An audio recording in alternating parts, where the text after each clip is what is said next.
the human bond. Four of us were on an official trip to France. Our ultimate destination was Grenoble in eastern France, for which we had to catch a connecting flight from Paris. The flight was at 8 p.m. When we presented our tickets at the counter, the man on the other side simply shrugged his shoulders and said, "Flight cancelled." Obviously, this news had been conveyed to other passengers also, as we could make out from the cacophony around us. Vociferous protest of the passengers and obviously vague answers of the counter staff. The scene looked typically that of an Indian airport. We also had the additional handicap of not being able to follow the announcements, as none of us knew French. We came back and sat down for a consultation when God smiled in the guise of a small child sitting across us.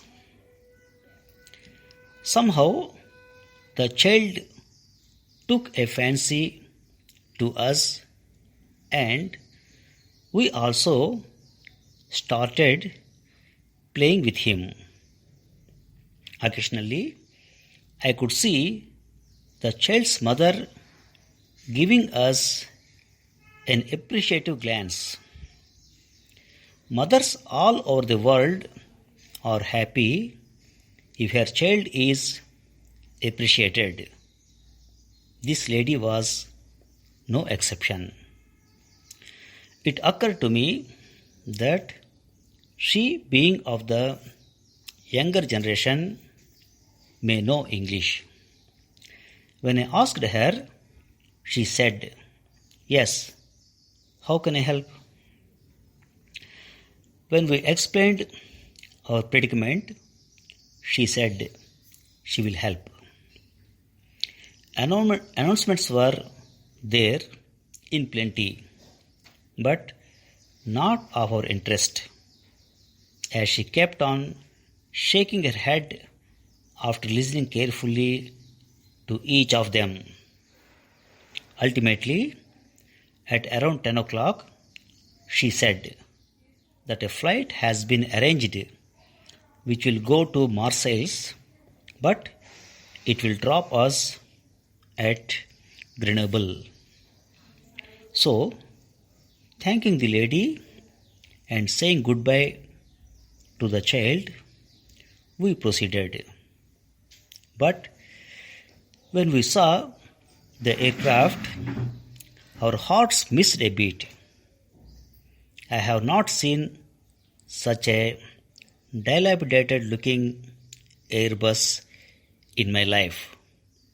And France is the birthplace of Airbus.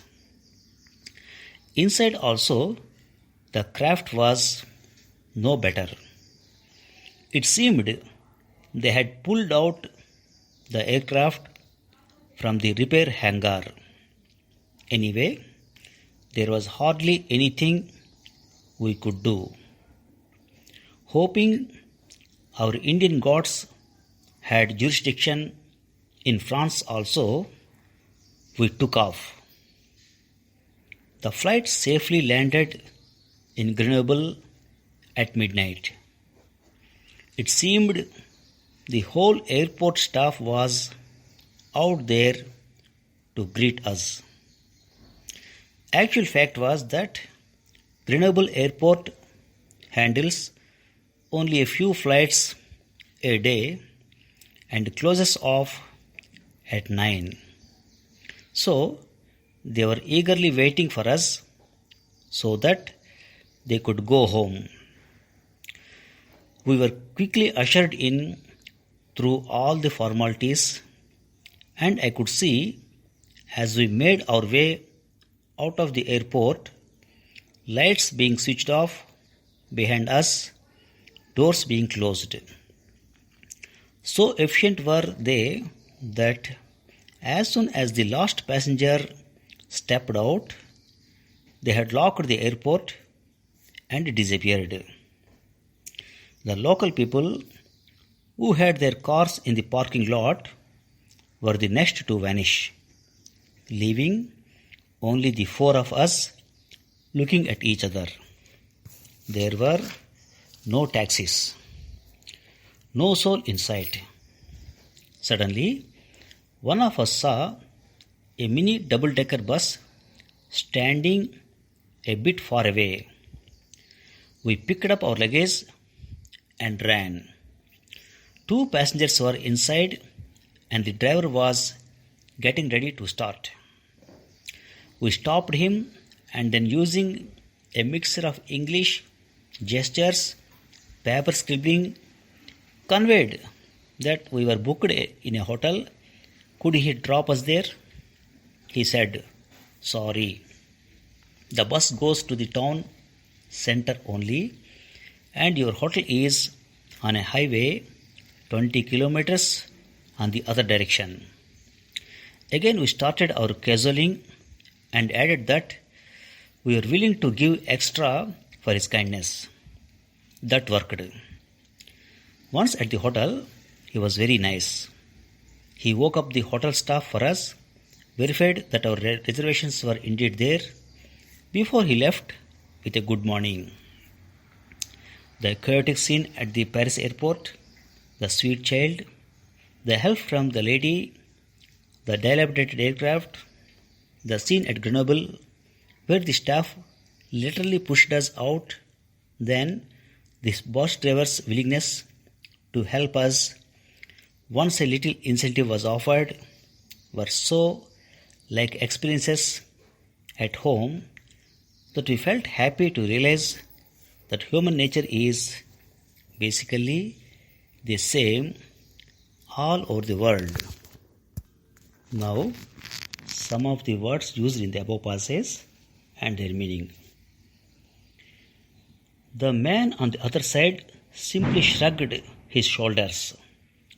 Shrugged means to lift your shoulders as a way of showing that you do not know something or you are not interested. As we could make out from the cacophony around us, cacophony means a mixture of loud, unpleasant sound, noise, etc. Vociferous protest of passengers and obviously vague answers of the counter staff. Vociferous means expression one's opinion or feelings in a loud and confident way and repeatedly.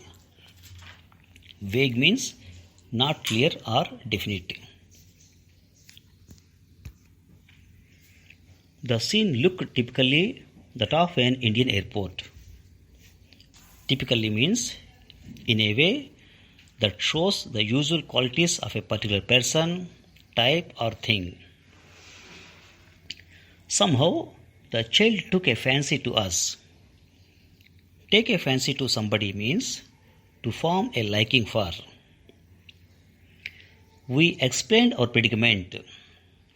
Predicament means an unpleasant and difficult situation that is hard to get out of. I have not seen such a dilapidated looking Airbus in my life.